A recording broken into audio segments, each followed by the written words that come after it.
There's an answer. The Slob 90X program. Just look at these results. In just 90 days, these 12 Slob 90X DVDs will put you on a program to weaken those bulbous shoulders and build a thick wall of fat around your midsection. SLOB stands for slow, lazy, ordinary body. In just 90 days, I can help you become a computer nerd, a party animal, or just a plain old lovable slob.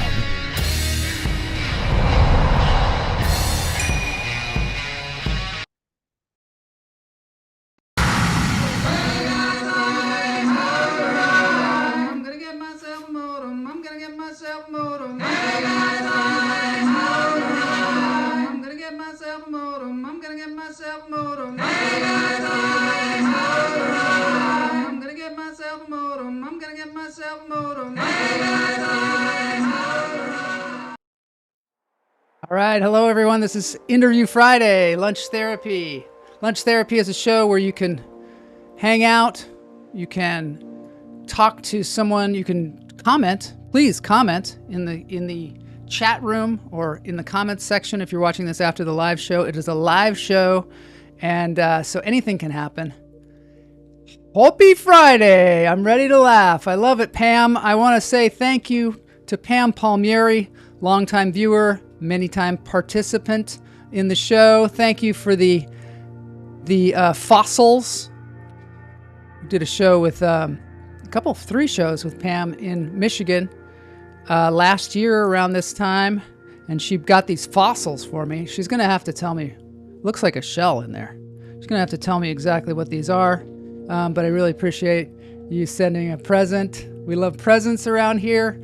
We love people's presents at the show. So if you have a question for our guest today, Frank King, the mental health comedian, ask away in the chat room. We'll see if we can incorporate into the show. There's a giant wave coming. I'm going to catch it. I got my board. I'm ready. Let's do this thing. But first, I got to talk to you about this. This is the 30-day joke writing workshop, which is being put on by Dean Lewis. I did September, and it was so beneficial. And I'm going to do October, too. So what it is you pay $199, and you get an incredible bargain because every day he sends you a different type of joke, and you have to write them. You get to write them.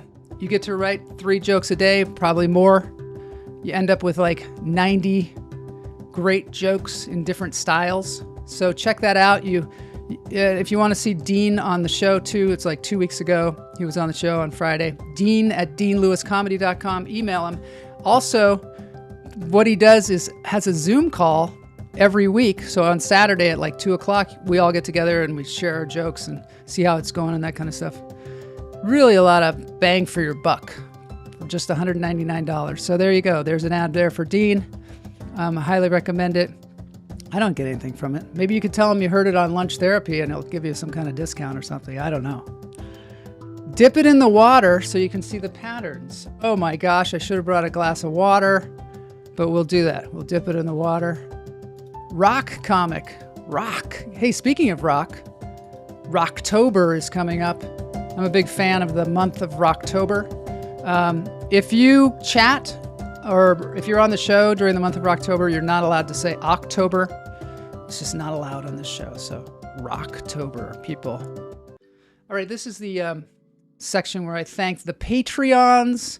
You too can be a Patreon. Patreon.com/Joel Marshall. You can donate a little bit of money to the show, and it keeps the show going. Howard Aronin, Mike Knox, Todd Lee, Kamala Lopez, Liz Lopez, Robert Lopez, Jay Patterson, Ivy Palma. These are people that just signed up to be a Patreon. Support live comedians doing their own independent broadcasting. Pam Palmieri, Neil Phillips, Seth Ward, Jason Edelman, Mary Marks. And independent broadcasting is becoming more and more important. It was already important, but now it's like the suits are taking people away these days. Who knows why? But we don't talk politics on this show, if that's politics. We don't talk about it.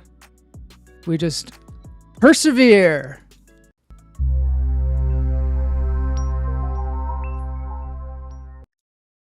Why don't we talk politics on the show? Well, sometimes it slips in. But it's because this is a break from all that, a break from all the conflict that's going on out there between people, a lot of it needless, a lot of it fomented by the internet. And we want to make this a positive influence on people out there and a unifying influence and the kind of place where you come to find love, positivity, mental health. Speaking of mental health, behind me is the Healing Vibrations. Healing Vibrations has a channel on YouTube, very popular channel. They are kind enough to provide this for us on the show, a little bit of a sound bath to get us ready to get into the interview, or on Tuesdays, ready to get into the contest. On Tuesdays, we have a show also, Lunch Therapy, Barefoot Tuesday. In the winter, it's called Warm Socks Tuesday. And we have a contest where you can win $15, sometimes $30, sometimes $45. I think that's the maximum that has been won on the show. But yeah, come on in. Trivia, you play right from the chat room. You are the contestant on Tuesdays. Rockettober. I like that. That's also cool. You could also say that. You can say whatever you want on this show. I mean, really, I'm laying out all these rules. But free speech, baby. Free speech.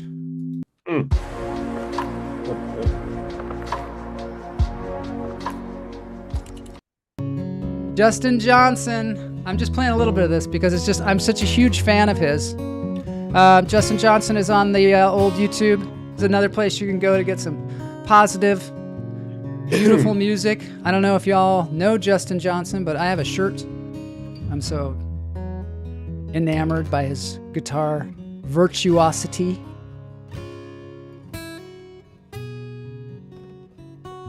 Here he is playing Can't Find My Way Home.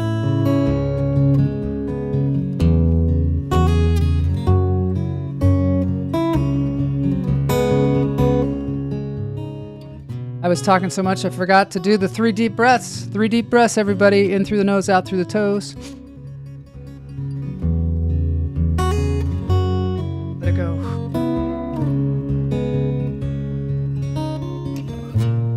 In through the nose, out through the toes.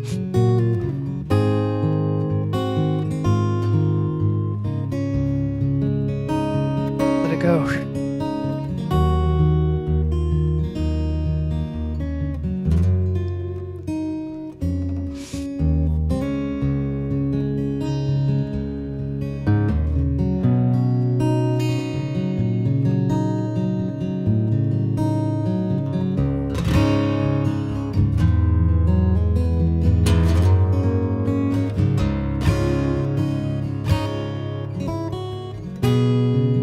Love this guy. He's so amazing.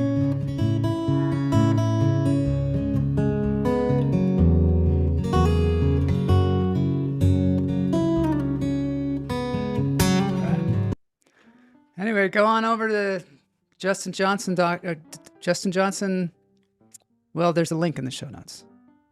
Justin Johnson Live, I think is what it is on YouTube. I got my guest. He's in the green room with Boney. My assistant, who, helps warm up the guest. He puts a warm blanket on him. I don't know what he does. Maybe like an electric blanket or something. It's so hot here. I don't know. We're going to find out where Frank is. I don't even know where Frank is. Nice car. Thank you very much. This is my Pontiac Firebird that I got from Burt Reynolds from Smokey and the Bandit. That's my favorite. It's my favorite movie. Let's face it. Please buy me that car, Joel. Might end up in the shop a lot because it's kind of an old, ancient car, but I'll get you that. Sure. Anything you want. Ham, did you say that this is the stone's distinctive honeycomb-like hexagonal patterns come from the coral skeleton. Each hexagon is one coral polyp, once housed a tiny sea creature. Well, that's kind of cool.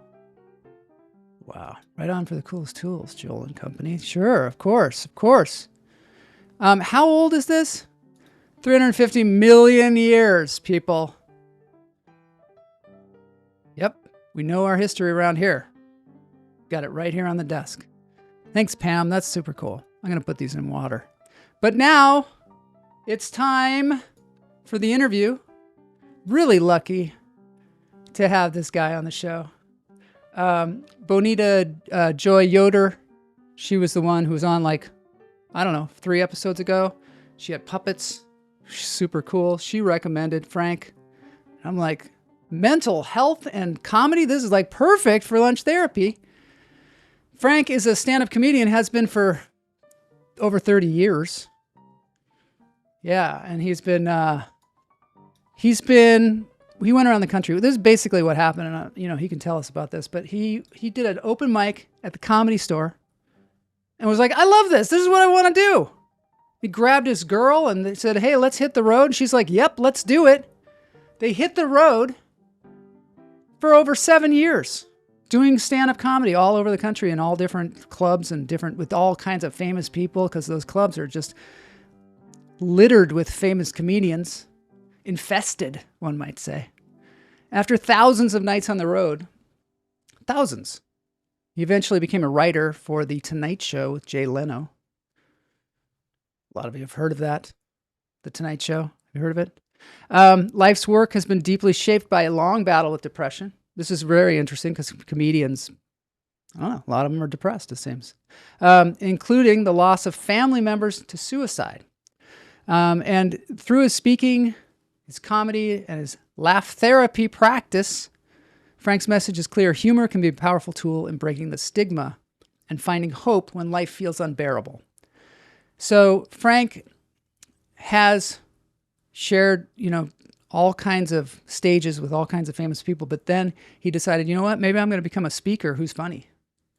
Instead of a funny speaker, I'm going to become a speaker who's funny. And he's going around talking about depression and mental illness and how to overcome it, how to persevere.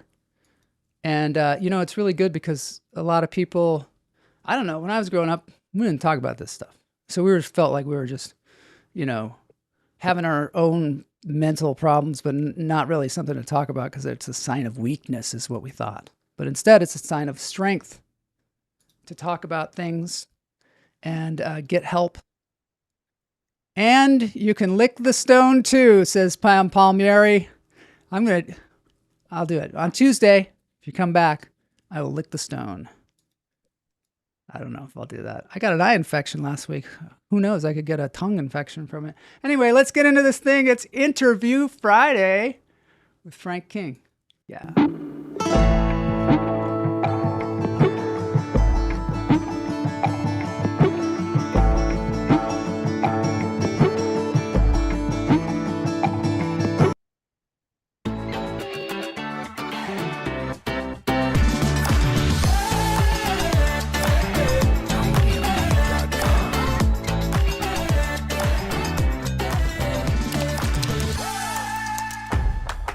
I'm married, I'm miserable. I'm selling insurance, I'm miserable. I'm not pursuing the career that I thought I was born to, comedy, and miserable. People all the time ask me, were you born funny? Yes, as a matter of fact, an amusing thing happened on the way down the birth canal. That is the career I believe I was born to, and I was not pursuing it, and I was depressed, and I was having thoughts of suicide. If I don't change my mind, I'm gonna lose my life. If I stay where I am, sooner rather than later, I'm gonna kill myself. It just bubbles up as an option all the time. I do believe, however, that mental illness is the flip side of my mental ableness. My vivid imagination, creativity, my sense of humor, which has allowed me to make a living as a stand-up comedian and professional speaker for the last 33 years.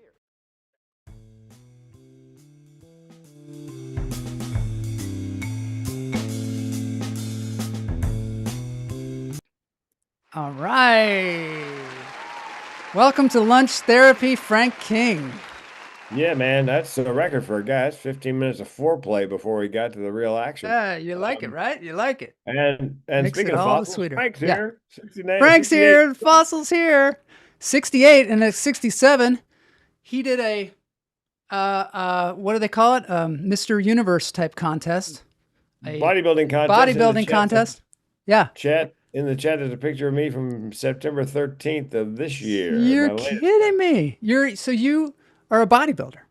I am. That was my seventh contest. Yeah, Wow. it's all natural. They polygraph you beforehand, make sure you're not using any kind of performance enhancing substances. Yes.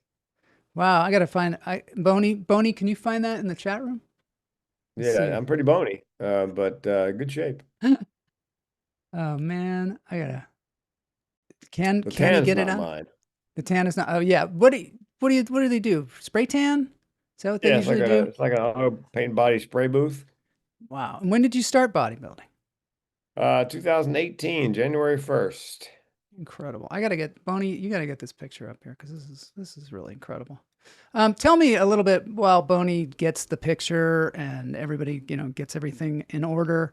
Can you tell me a little bit about? I want to hear first of all how you got into comedy because it seems like a really like you just dove in. Well, yes and no. No, Fourth tell me. grade, 9 years Yeah, old. yeah. Told my first joke. Teacher, kids laughed. Teacher was hysterical. She had actually had to excuse herself to go to the teacher's lounge. She was laughing so hard. Really? Do you remember the Yeah, joke? I do. All right. Absolutely. It Let's. was an ad lib. Yeah. It was the, let's see, I was 9 years old. So it was 1964. Uh, and I had to wear glasses. My entire family, terribly nearsighted. The joke I wrote later was that if we did ancestry.com, it would turn out that we were descended from the people of the island of Myopia, um, which Yeah. is nearsighted, Yeah. which was conquered over and over because they never saw the enemy coming. Anyway, back then, there weren't a lot of fashion frame choices. Girls had cat eye glasses, a couple of colors. Men had, uh, mine were black plastic, very popular now, Mhm. Ray-Ban style. Yeah. But I mean, I was already wearing polyester pants, a bandline shirt, hush puppies. You add a pair of those glasses, that's like head to toe birth control. I love it. No one's ever going to get anywhere close to you. So I didn't want to wear them.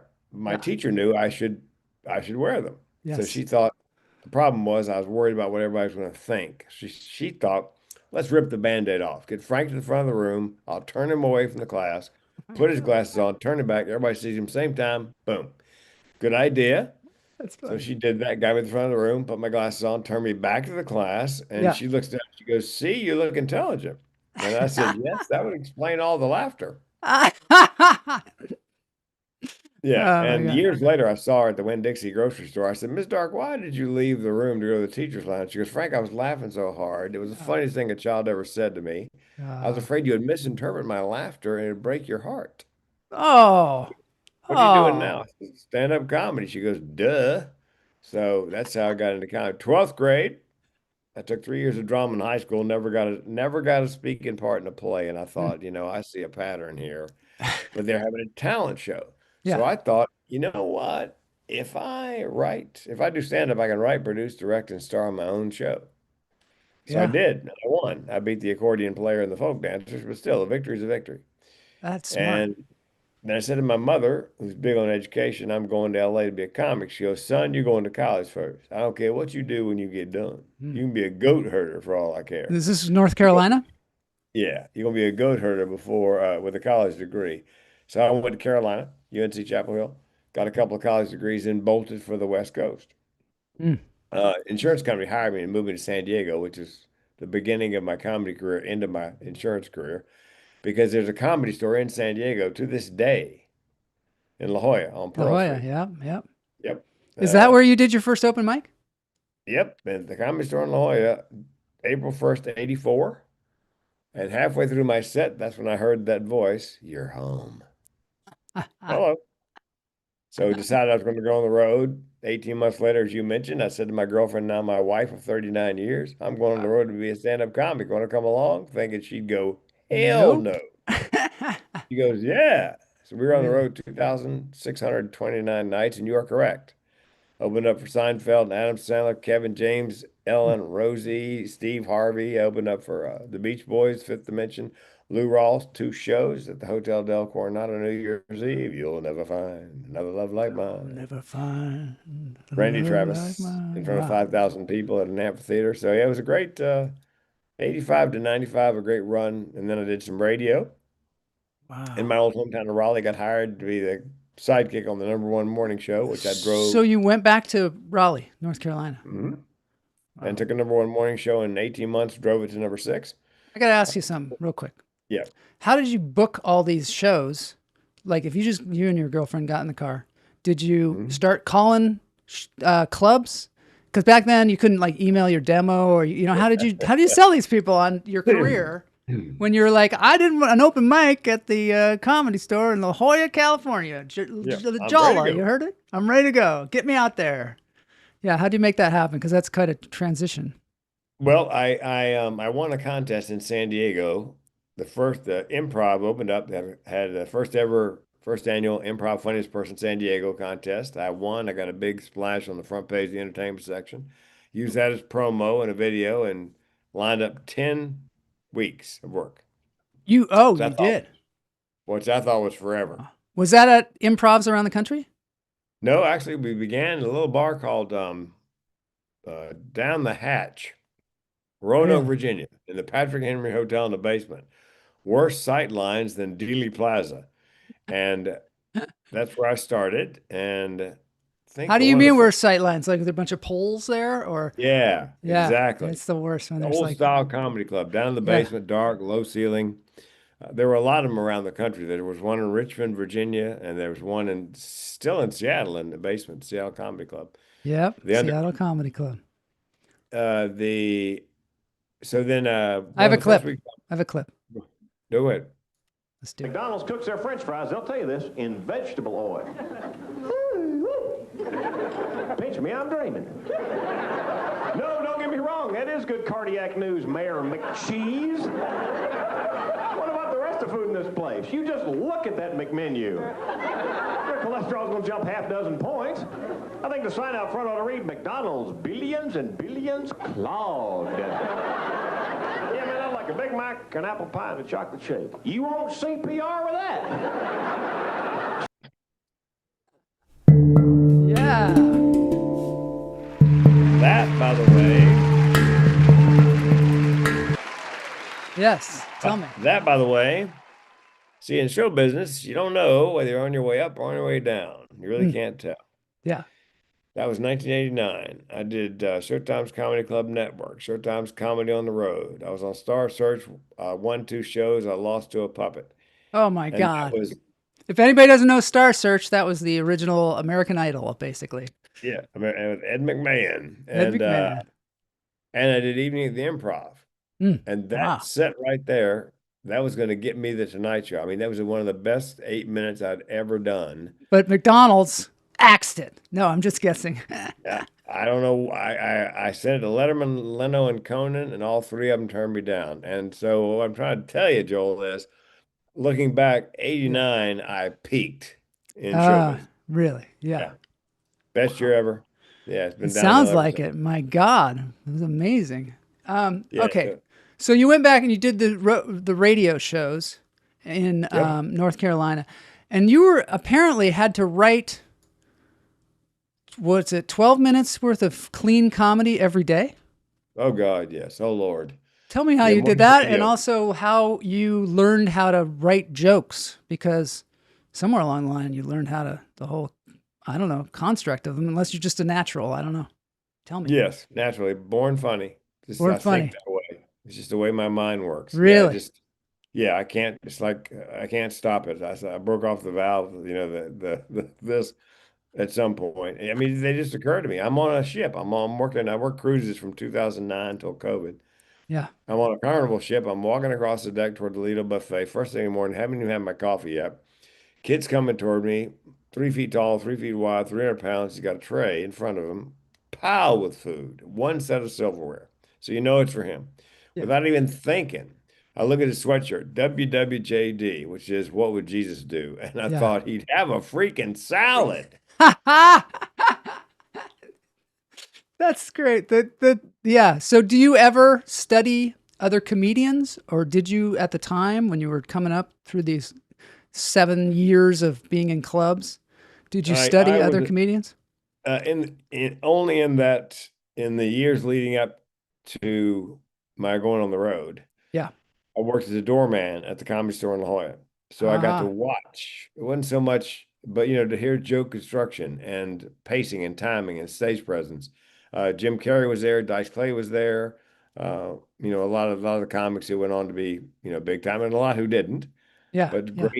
some great comics. And so I seated and greeted and watched and did amateur nights. Back then, they had 3 amateur nights a week, I think. Sunday, Monday, and Tuesday. I mean, comedy was huge. The Improv had 3 shows on Thursday, 3 shows on Friday, 3 shows on Saturday. It was crazy. Yeah. And did you start out as a host or a feature or a headliner? I got the job as a house MC at the Improv. Ah. And I made a tactical error when I went on the road. See, I compared myself to the people that were coming in to perform at the Improv: Dennis Miller, Ellen DeGeneres, Kevin Nealon. So in that world, I was an MC. Well, I get out on the road and I realize I've got more jokes and more promo than most headliners. I should have gone out as a feature. Yeah. So I spent a couple of years as an MC. A friend of mine, Tom McTeague, said to me, "Frank, you got to be a worse MC and a better comic. Otherwise, they're going to keep you at MC spot the rest of your life." Well, MC is like a real job. I mean, like it's a real skill. Like when they it's probably like a good. If somebody's good at bussing tables, they just want to keep them there. And when I taught comedy, I taught several comedy classes. I go, look, MC, you're not there to kill. You're there to get everybody's attention, make sure they're facing forward, kill time while they get their first drinks, and make all the other acts look good. Yeah. It's like baseball. The MC gets on base. The feature moves everybody in a scoring position. The headliner brings everybody home. Oh, well, that's super interesting. That is really interesting because it's true. Like if you don't do the MC job, they'll get rid of you really fast because it's super important. It's a super important job. And MC is entry level, although it is a skill in its own. Do you ever do that where you produce your own shows? No, but I do on occasion MC. I just do conferences now, association conferences. Yeah, we're going to get to that for sure. Occasionally they'll hire me to come in and MC the whole day. Do you consider yourself a clean comic? Well, that's what happened after I left radio. Is my boss who fired me, and we're still friends, actually. Yeah. He said, go back on the road. I go, there is no road. Clubs are closing faster than they're opening. However, I'm a clean comic, so I'm going to do corporate comedy. And a friend of mine said, what's the difference between a club comic and a corporate comic? About $5,000 a night plus travel. Oh, my God. How do you even get into that world? First of all, you have a lot of material. You must have developed a lot of material because everybody tells me if you go on the cruises, you have to have like 3 hours worth of material. You have to have like a clean hour. You have to have an evening hour, adult hour, and then maybe another spare hour. So you have to have like a lot of, and it has to be like comedy, traditional setup punchline kind of comedy, right? Yep. It's got to be clean. Normally you can get by with 2 45-minute sets, different sets, but it's got to be HR friendly. Comedy club friendly. I did Dry Bar Comedy, which is a series on YouTube. Yeah, that's a big one. Yeah, and there's Club Comic Clean, Corporate Comic Clean, and Provo, Utah Clean. I've got a clip. I'm going to play it. All right, let's do it. I'm telling you, they have the dark. Here's their favorite joke. What's the most difficult thing about being a mortician? Do you know? Trying to look sad at a $35,000 funeral. Oh my God, that's hilarious. Yep. So I did corporate comedy. So is that clean comedy when you're talking about like dark things like morticians and that kind of thing? Yeah. You just couldn't do politics, no drugs, no ex-wives, nothing below the waist. And a couple of my purist comedian friends who think comedy is an art, or that comedy clubs are some kind of art houses. No, it's not an art house. You're a liquor pimp. You're killing time while people drink. Liquor pimp. Yeah, I said, look, here's yes, I'm a corporate comic. Yes, I sold out. Yes, I'm a whore, but I'm a high-priced whore. Oh, yeah. Well, this is super interesting. So tell me, how did you get involved in corporate humor? Like, do you have to because it's corporate, so they have to like run you across through the whole system of the business, like where they have board meetings and things like that? Or how do they choose these comics? you got to be clean, and you can't just take the F word out of your act. An act has a tone. And so I already had clean comedy, so that was easy. Yeah. But it's more like the speaking business. So I joined the National Speakers Association Oh. in Charlotte, the Carolinas chapter of National Speakers Association, because the booking system is different, the pay is different, the contracting is different. Um, and the demo has to be different, your video demo. Hmm. And every now and then a meeting planner would say to me, "Wait a minute, we're paying you for $5,000 for 45 minutes of just jokes? No. You're paying me for 7 years of beer bars, pool halls, and honky tonks and drunk idiots screaming, 'Tell us some jokes we can dance to.'" That's a quote. I would tell them, "Look, you're not paying me it's corporate now. You're not paying me for the jokes I tell. Yeah. You're paying me for the jokes I don't tell and the wisdom to know the difference. You're paying me, Wow. really. So when I get done with my job, you still have a job." Yeah. Can you tell us what an event like that is? Like, is it in a conference? Like they put a comedian in just for comic relief, or how do they usually Yeah. Generally, book you? you perform at a banquet of some kind, like the awards banquet or the final banquet or, a lunch or a breakfast. Hmm. 45, 50 minutes, just clean stand up. And it's like the Associated General Contractors of Ohio. It's usually state chapters of some association or other. Yeah. Wow. That's so interesting. Okay. Now here's something that's maybe not so clean, but funny. The question is, have you ever had sex with a farm animal? Comma, even if only by accident.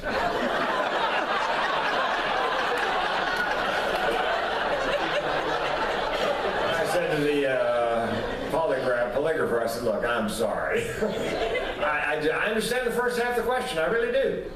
It's the disclaimer that fascinates me. You getting a bunch of big Washington farm boys in here who can't get past this question without the disclaimer? I swear to God, Your Honor, the sheep just kept backing up." That's great. That's not going on.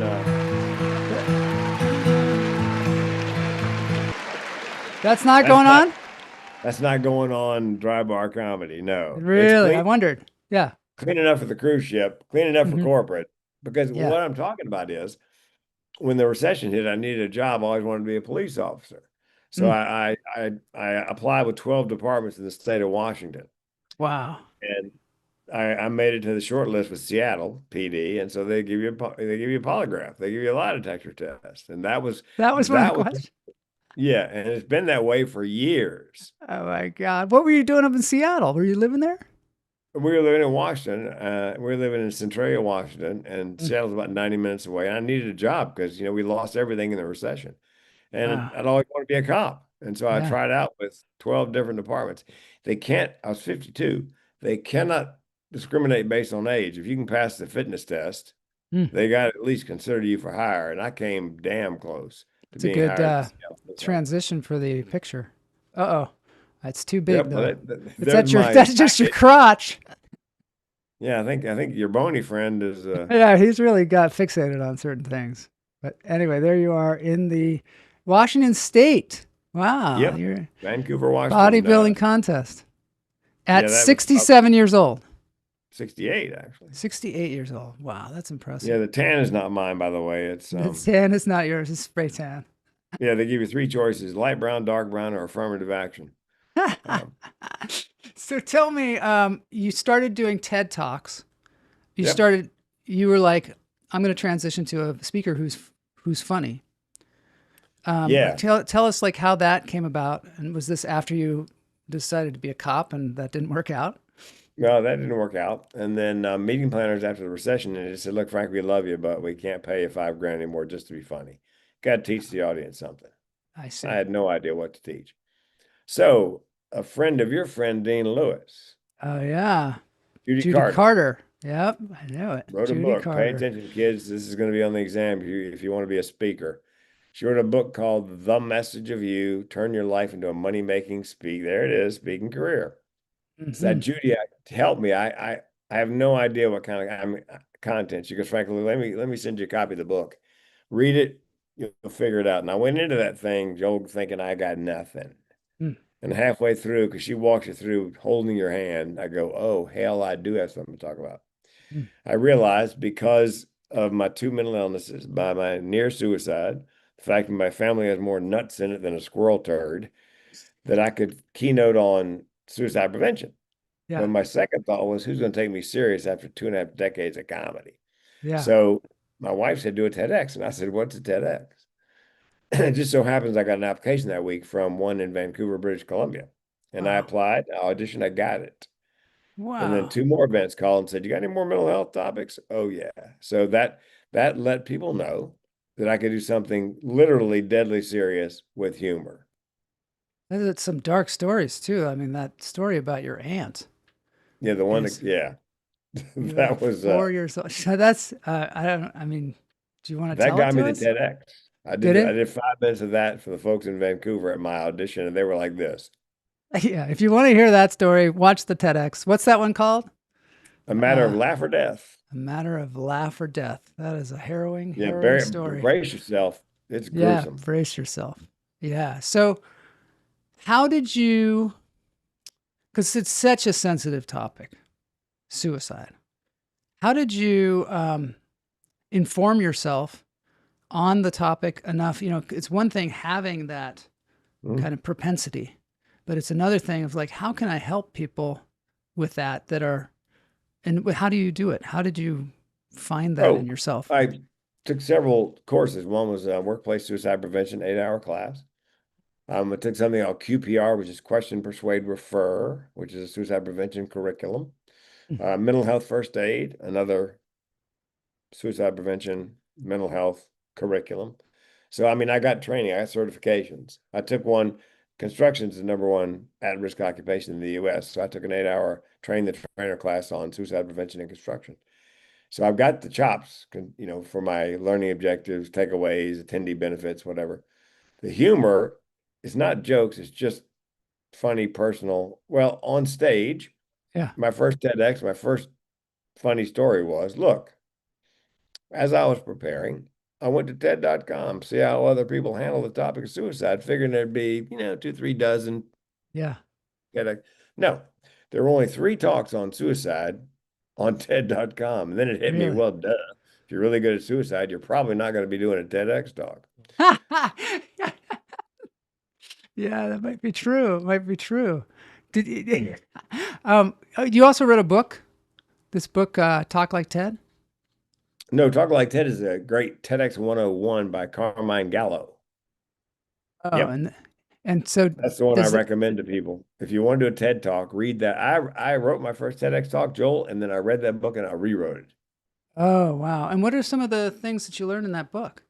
Well, I he's mean, got 9, he watched hundreds of TED talks, and he mhm. boiled it down to 9 things he thinks are in every great one. For example, he believes passion for your subject. It's hard to be inspiring if you're not inspired. Mhm. Humor. Um, Oh no, we lost you. Hopefully we didn't lose everybody. Oh, there you are. You're coming back. You're coming back. So There I you have a are. copy of my grandmother's suicide note. So as Uh-huh. a surprise to the audience, I put the note up on the screen in PowerPoint. Oh, her They suicide think note. they think I'm going to read it or they're going to read it. And I had a friend of mine in LA who's a voiceover actress who lives with depression. She voiced it for me. So here we are in dark theater, 300 people. Suicide note goes up. I wait a beat, and all of a sudden, out of the speakers in the dark, my dear children, I am so sorry to leave you. My grandmother's speaking from the grave.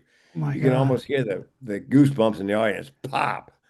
So that was a surprise. And Wow. he's got 6 other things he thinks belong in every So TED that's one talk. of the things to have a surprise.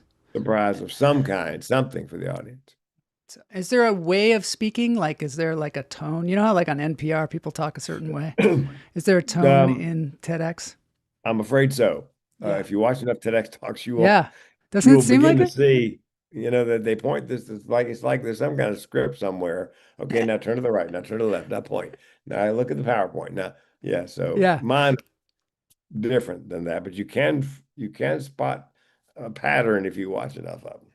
When this is something that I think comedians are interested in, when we're doing longer sets, like we're doing an hour or 45 minutes, how do you make a roadmap for that, for a set like that, especially when you do a lot of them?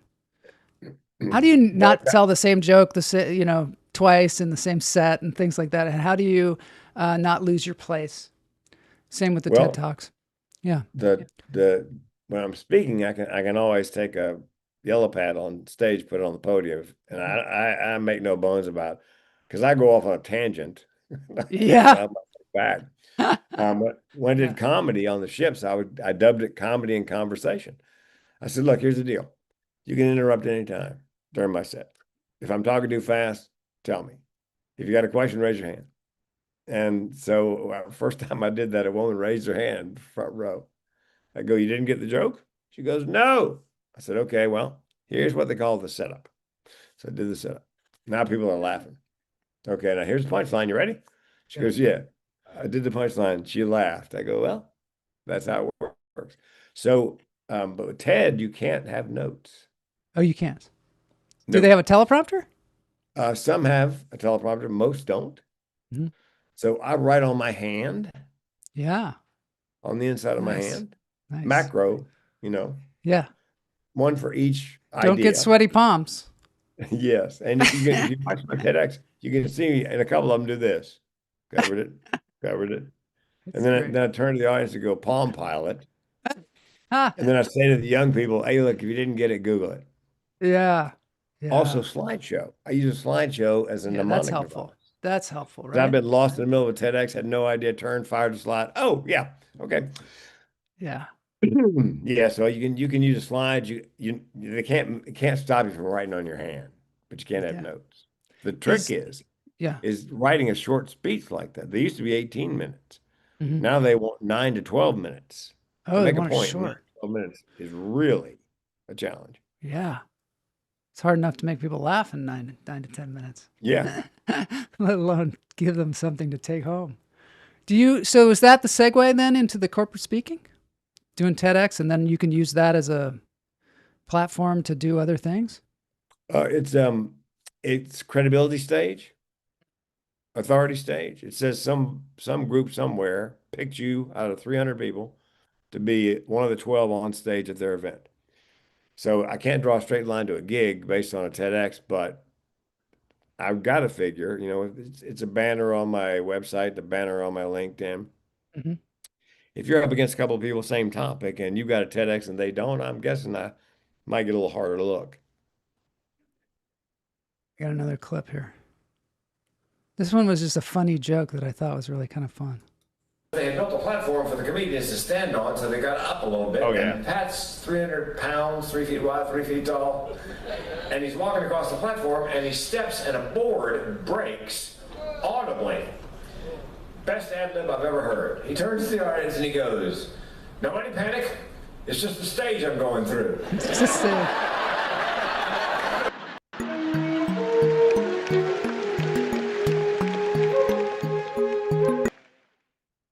Yeah, well, what followed that, Joel, was Yeah. the first and only time anybody ever pulled a gun on me when I was on stage. Oh my God, you're the second person who's ever been on the show where that happened. Tell us about it.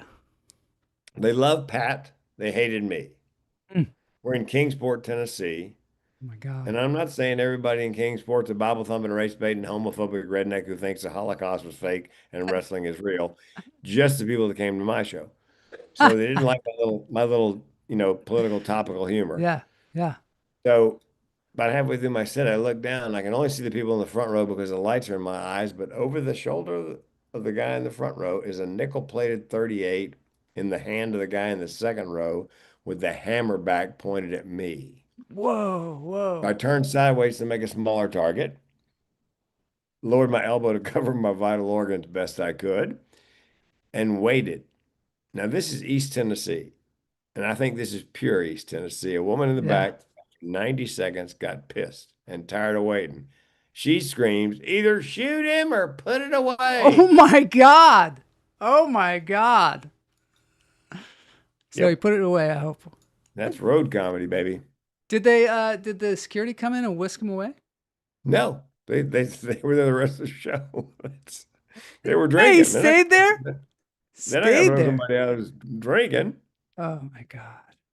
Wow. Now, if they drink enough, I said in an earlier clip, I believe my depression, thoughts, suicide, flip side of my creativity and such. There's a reason I can heckle back when somebody heckles me literally without thinking. They're throwing a woman out of Charlie Goodnight's Comedy Club in Raleigh. She's on her way out. She's at the door. I've turned away from her to take focus off of her. And all of a sudden, she starts turning back toward me in the stage. I'm thinking, she heard something like her name because drunks are voice activated. And so she screams at the top of her lungs, F you. And without even thinking, I said, not even for practice. Oh my God. People came up afterwards. How'd you think that up? I didn't think it up. I have no idea where when you heard it, I heard it. Yeah. I mean, that's the way my brain works.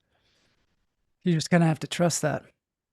Do you have do you have like, I mean, you've been on the road so much. You must have like some things that you regularly say when there's people that say, because there must be things that come up all the time that drunks say. I used to have a stack of index cards called tossaways. And they were not just heckler lines. It was like, what if it's an attorney? So I had a bunch of attorney, things I'd said off the cuff. What's the doctor? What's the lawyer?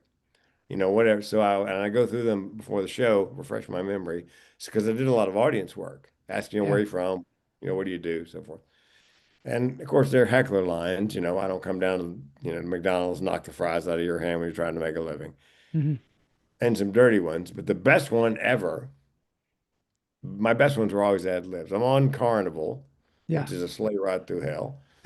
And the late show on Carnival on this run out of San Pedro down to Puerto Vallarta and back, it's a drinking, gambling junket. And they come to the late show drunk, and they want to take the comic down. Oh, I got friends who won't work it. They can't handle it. Yeah. So I get on stage, I grab the microphone, haven't said a word. Guy in the front row screams, "You suck!" Well, you can't let that go. Yeah. Without even thinking, I said, "Yeah, you fucking swallow." Oh man. And I got a standing ovation. Yeah, I bet the crowd's on your side after something like that. Guys came up, high-fived me on stage. Oh my God. That's so amazing do you still do these cruises? No, I gave up cruising, I guess during COVID, because the cruises stopped. Yeah. And when it came back, I realized I make $2,500 a week on cruises. I make 3 times that much at one corporate gig in Omaha, one night.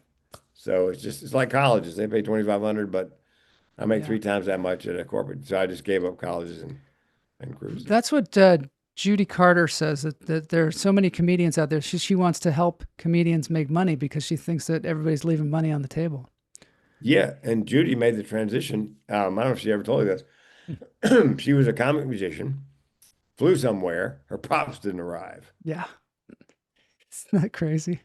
So she had to wing it. Minutes of comedy. Yeah, she had to do 45 minutes of comedy, and she did it. She thought, well, screw magic. Why am I dragging this stuff all over the country? And then she booked her first corporate gig for $1,500, which is like a week's pay in comedy. She thought, why am I doing clubs? I should be doing corporate. Yeah. And the rest is history. I want to ask you this, though. How important is it to make the comedy, and especially on cruise lines and road houses, how important is it to make the comedy about the audience? Well, that's why I do a lot of audience work. Yeah.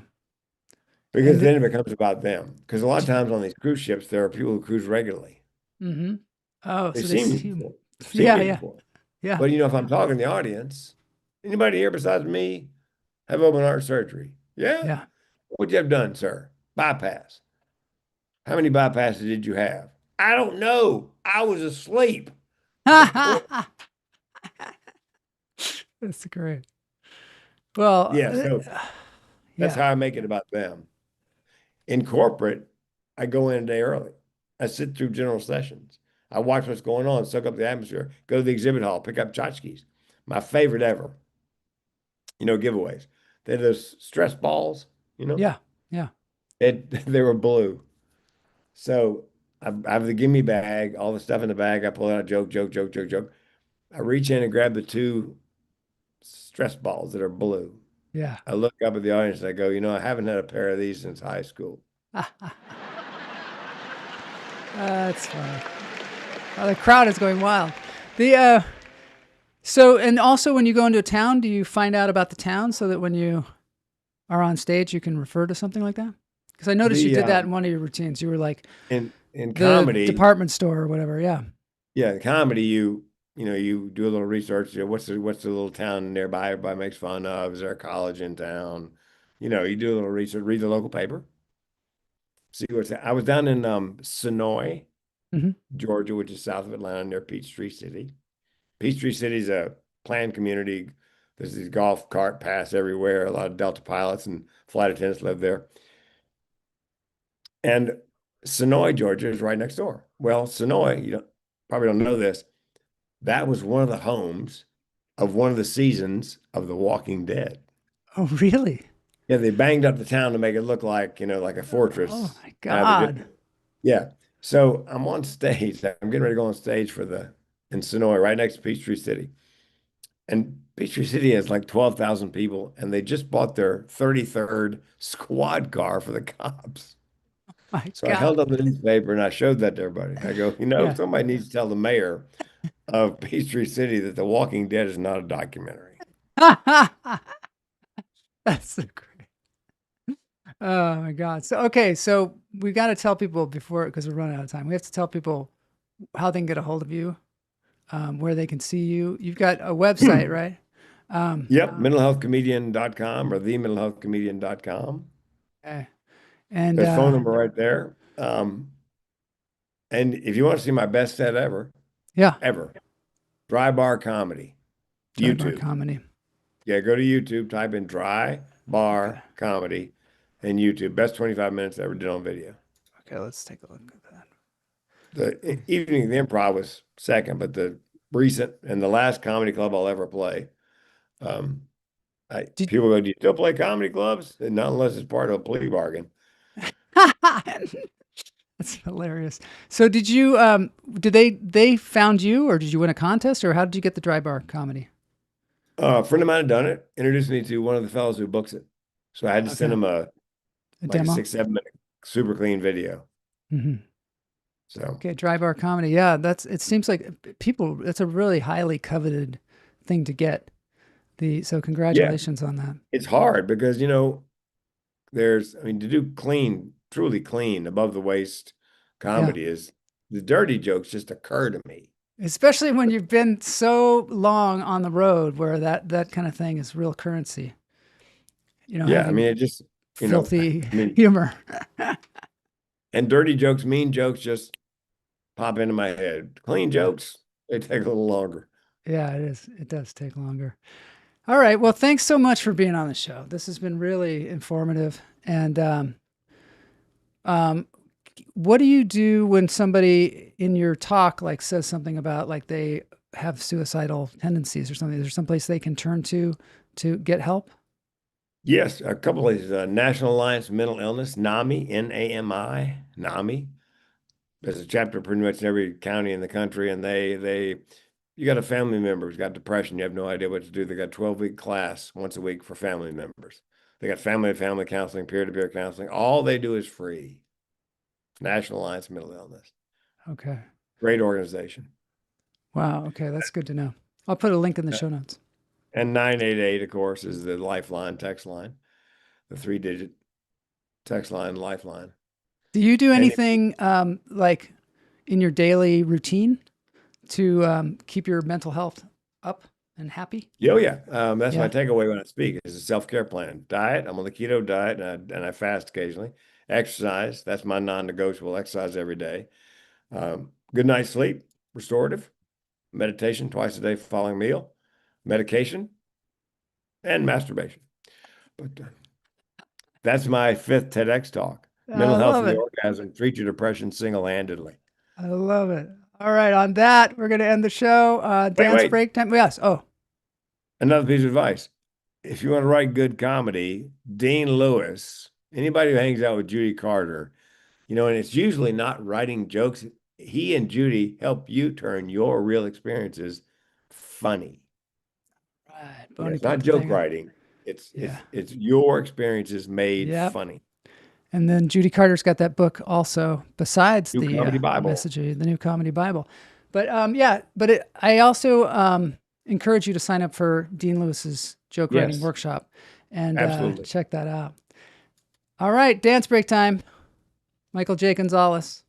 Dance time.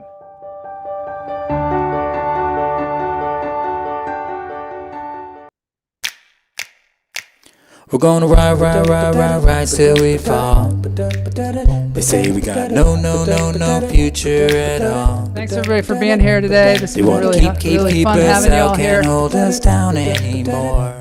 Gonna ride till we fall. When we hit the bottom, nothing's gonna stop us. Climb to the top with you. We could be the greatest ones who ever made it. Yeah, I could be talking you. They're trying to hate, but we won't change anything at all. Oh, we're gonna rise till we fall. They think we just dropouts, living at a mom's house. Parents must be so proud, they know it all. They don't speak our language, they say we're too savage. Yeah, no, we don't give up. All right, thanks everybody. We'll see you next Tuesday for more lunch therapy.